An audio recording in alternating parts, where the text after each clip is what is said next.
আসসালামু আলাইকুম, কেমন আছেন সবাই? আপনাদেরকে আজকে আমি দেখাবো ডিজিটাল পদ্ধতিতে খেজুর গাছের কি করে রস সংগ্রহ করা হয়।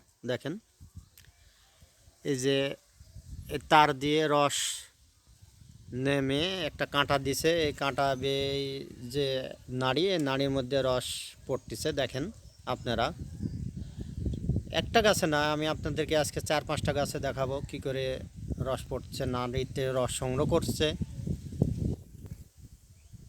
ইতিমধ্যে একটা দেখাইছি, দেখেন আর একটা গাছ, এই গাছে ওই সেম পদ্ধতিতে রস সংগ্রহ করছে, নাড়ির মধ্যে পড়তেছে রস। এরপরে আপনাদের আর একটা গাছে নিয়ে যাব।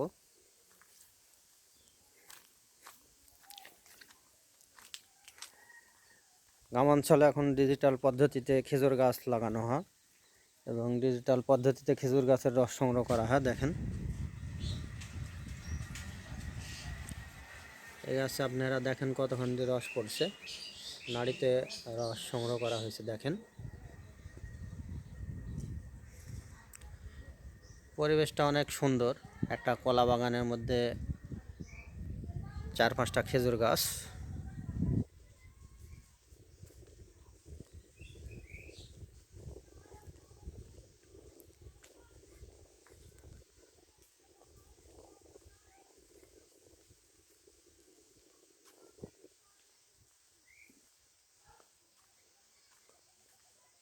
এবার দেখেন আর একটা গাছে কতক্ষণ দিয়ে রস পড়ছে নাড়িতে।